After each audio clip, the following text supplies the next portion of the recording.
Hi everyone, Alex here again with another image review session.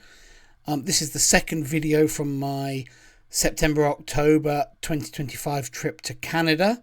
The first video was on sculpin fish pictures, and this is a review of some of the scenic photos that I took from this kind of first pass of processing pictures. So hopefully you find these interesting. There's 32 images. Predominantly they're all fisheye shots, and most of them are taken with the Nauticam FCP fisheye lens. There are a few variations in that, I think, but there might be a few taken with the 13mm Nikonos lens. That one is with the 13mm Nikonos, and there might even be one or two. There might be one, taken with the 8-15 Nikon 8-15mm lens, which I did use when snorkeling. That picture there is taken when snorkeling. Right, but they're mostly taken with the FCP. Apart from this first one, which is a macro shot, but it was kind of a scenic macro shot of this bloody starfish. So I thought I'd include it in the scenics. So let's get cracking. This first picture, I really just love the color combination here. The area is renowned for this incredible coverage of colourful, rich, benthic, sessile invertebrate life, and obviously non-moving invertebrate life as well in the case of the starfish. And I just love the yellows and the whites in this picture. It was just such a pretty little scene. It's just the right size to shoot. Shot with the MFO3. I just liked this starfish, liked the fact that it was on this completely yellow and white background, liked the mix of the yellow of the sponge and the white of the anemones behind it, and the starfish obviously just provides a pleasing focal point in the picture. These starfish are normally much redder than this, and this particular individual was very yellow and also white, which works so well with the background, so that's why I like that picture. This is just a wide-angle kelp forest shot with the sun coming down through the kelp. There wasn't really enough current when I shot this, so the kelp's a bit going all in different directions. But I like the play of light through the kelp, and I particularly like the fact that I got this rockfish into the edge of the frame. You can see him over the side there, coming into the picture. Right, moving on. This is a photo of glove sponges with a bit of kelp forest behind it. Visibility wasn't perfect this day, so the kelp kind of disappears into the gloom or into the murk. It was quite clear, quite blue the water, but quite murky with it on this particular day. So you've got quite a nice watercolour, but not as much visibility as you'd expect. But I like this kind of explosion of finger sponges, of glove sponges coming towards the camera. Obviously, it would be fantastic if it had kind of a hero fish in here, but it's just sponges. But I still like the picture, and I like all the white plumose and anemones surrounding them. This is kind of a full colour one, with the kelp forest at the top, and then below it yellow sponges, red soft corals, classic colours and scenery of this location of Browning Pass area around God's Pocket, and just a pleasing wide angle shot, a little bit plain I think, but not a bad illustrative shot for a magazine article on the area, not most. But here, more of that same scenery, glove sponges, red soft corals, yellow sponges, white plumose and anemones, bit of kelp in the background, bit of sun coming through as well, nice clear water, just spectacular wide angle reef scenery. Not a lot of energy in this picture. There weren't many fish around on this particular dive, but beautiful, beautiful scenery. A fish in this picture. This is a copper rockfish swimming over the reef, and you can see there's a big starfish underneath it, a huge one. This rockfish is probably 30 centimeters a foot long, and you see how big the starfish is underneath it. If you look round on the bottom right hand corner, there's actually a red Irish lord tucked in here, which I did go on to photograph next. But yeah, I was trying to get both of them into the frame, but obviously I focused first on the moving fish, which was the copper rockfish.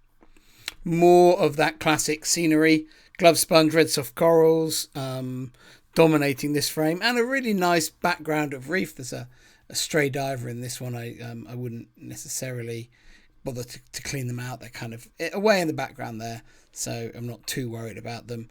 And I don't like my pictures to into being a manipulated shot unless for that, I mean, the diver's not distracting. If the diver's fin was very close up and full of strobe and I still love the shot, then I might consider taking it out. But I won't, you know, minor distractions. I wouldn't. I don't want to turn the picture into a manipulated image and have to caption it as such by taking out a distant diver's fin, which most people probably wouldn't notice. And once printed in a magazine page, that would also be so sort of lost in the background. I don't see it being a big, and actually a lot of people just think it's more kelp actually. So it's not a big problem at all. More of that beautiful red soft coral. And I really like the contrast by shooting into the sun here. I went to this particular corner of the reef so that I could shoot back into the sun and get the kelp really standing out with this contrast behind it. Probably quite a fast shutter speed on this. Yeah, 1/160th f13, ISO 640, just to pull that through.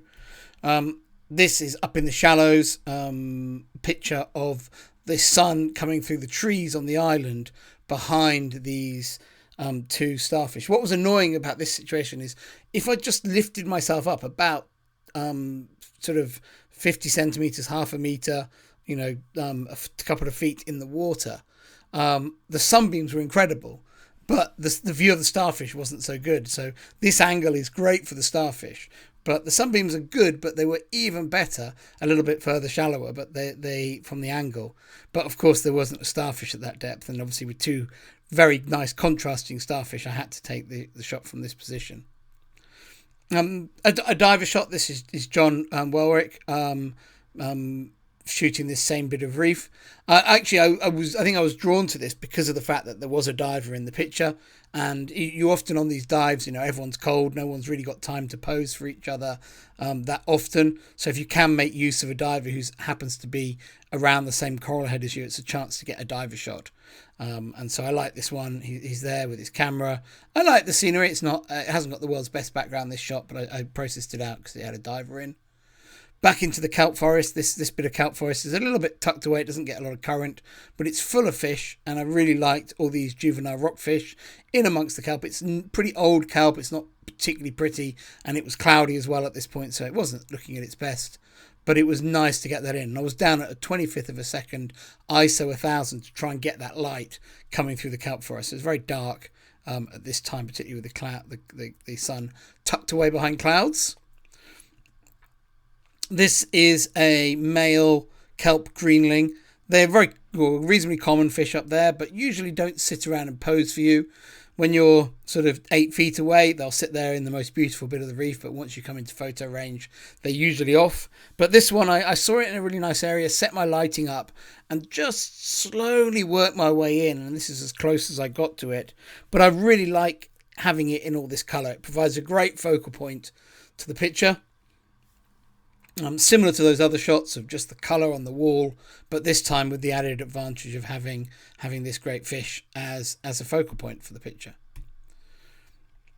Right, this picture here is the current was running a bit on this one, which sorted out, it's tidied up the kelp, and with all the kelp streaming like this, it was such a great background. There wasn't really any amazing foregrounds where the kelp was lined up like this, so I just shot this little cluster of plumose anemones. And I held my breath for as long as I could to let my bubbles rise up through this picture as far as they could. You can see my bubbles here, which are from my last breath. But that was the longest I could wait to take the next picture, because it's in tropical water, it's quite easy to hold your breath for quite a long time. But these dives are quite physical. It's quite cold. It's not so easy to hold your breath. So I waited till my bubbles had almost disappeared, and I felt this was as good as I could get. This is more plumose anemones, but this time here, sort of a lot of them curled up or deflated like this. And there was a really nice sharp-nosed crab sitting in amongst them. There are his eyes there, and you can see his pincers out to the side. Here, his claws out to the side. He's got some nice sponge on him and that sort of thing he's decorated up with. And I just like this little scene with the circles of the collapsed or the deflated plumose anemones, and then this crab providing a focal point in the picture. More anemones, this time pink-tipped anemones up in the shallows. These tend to create mats up in very shallow water. And I just like the repeating patterns of this particular frame. Easy shot to take, surely taken at the end of a dive when I was up in the shallows. Oh, that's a nice picture. I would have been better to probably shoot it at a bit more depth of field, but I managed to get the camera very parallel to the subject matter. So the f6.3 aperture, which is not ideal, is absolutely fine here because I have got enough depth of field, but that's more because of framing. This is a pair of starfish, of purple starfish, up in the shallows. They're both the same species despite the different colours. This was taken on the changeover day between the two groups on the workshop, and annoyingly that day there'd been a lot of rain, so I didn't have very nice clear conditions up in the shallows for doing my snorkeling, because I can't dive on the changeover day, but I can go snorkeling.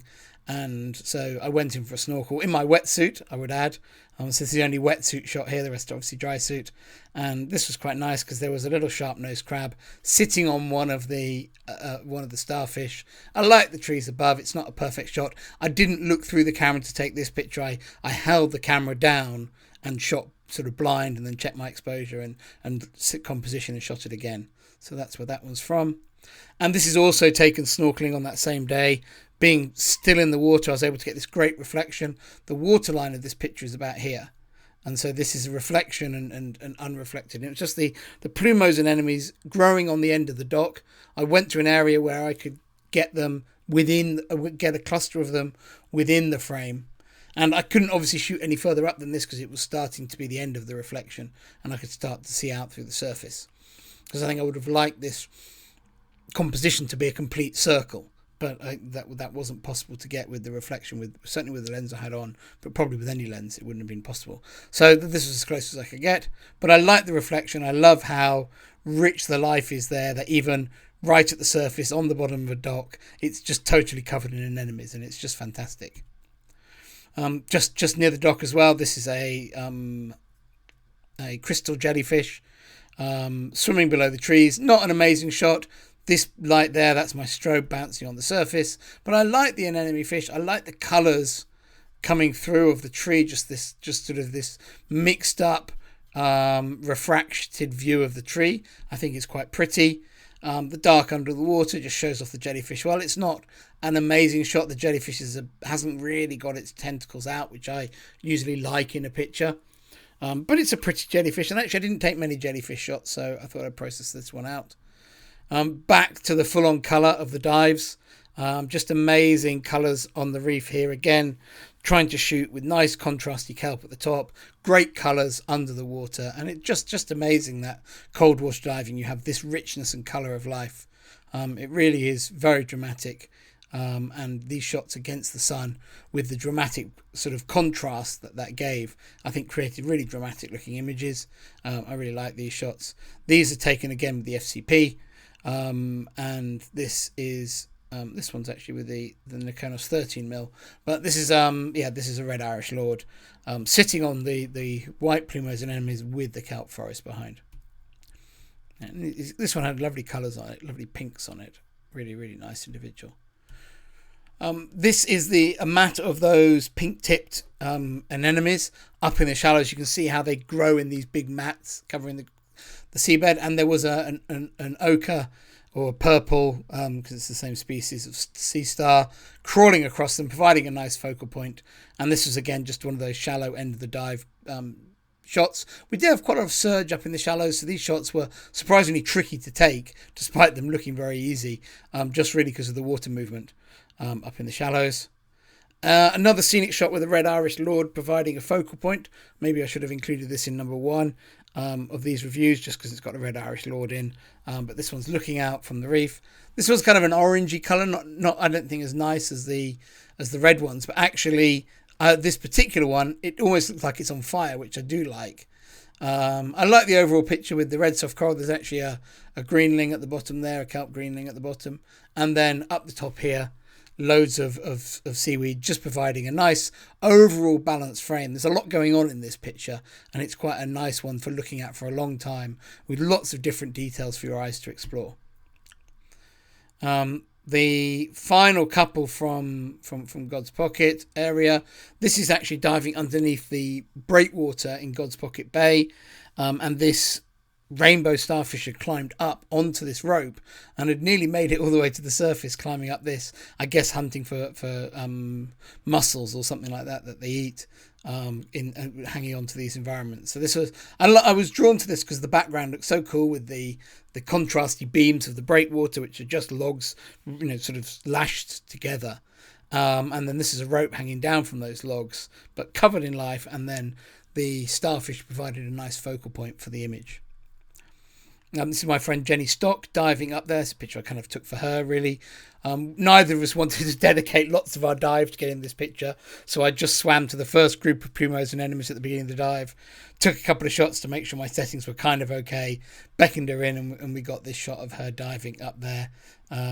We kind of both said afterwards we should really have done more modelling shots rather than just grab one very quickly at the beginning of the dive, but we were also both distracted by wanting to go and shoot pictures. So yeah, I got this one of her. I then went off and shot the plumos and enemies in black and white. I like the look of them like this. I think it really pulls your eye to the textures, makes these giant plumos and enemies, makes them look really impressive. This one's actually got a giant Pacific octopus hiding amongst them. That's this little guy down here, which is pretty cool. And that's Jason Baker in the background. There's actually a rockfish here, which if I'd been a bit more observant, I could have maybe got him into the picture as well. And then back to more black and white plumos. I shot quite a lot of shots like this, and I've only processed a couple out. I've processed this vertical and that horizontal. But yeah, I'd like to process a few more. I really like the effect of shooting them like this, so I'll definitely do that again next time I go there. And then this is a colour shot of the plumos as well. A giant plumos looking really mighty. I think this shot would be really improved by having a diver or something giving tremendous feeling of scale in the background of this picture. I like the surface, but yeah, if you had a snorkeler or something up on the surface here, it would look really, really cool. And then these final couple of pictures are scenic shots from Campbell River. We went diving there on our way back south. And I'm definitely going to make that part of all my trips up there in the future. It's a great place for picking up some different types of scenery, some different subjects, and also to get a bit more diving out of the trip. So I really enjoyed going diving there. The area is got lots of these strawberry anemones. They're like... oh gosh, I've forgotten what we call them. Coriactis. Jewel anemones, we call them in the UK. They're very like our jewel anemones, really just covering all the seabed. Lovely sort of orangey red colour. There's another of those bloody starfish in this picture, and then obviously all the sea urchins. This is a purple starfish beneath the kelp forest in Campbell River. And then the final one is some of the urchins. I did quite a few shots of all the urchins living there. And I think there's a few of them in one of the other videos. But that was hopefully an interesting run through of those 30 images. I'll just scroll through them here while I tidy up so you can read any camera settings. But they're mostly shot with the FCP through that series. So thanks for tuning in. And I'll be back again soon with another episode.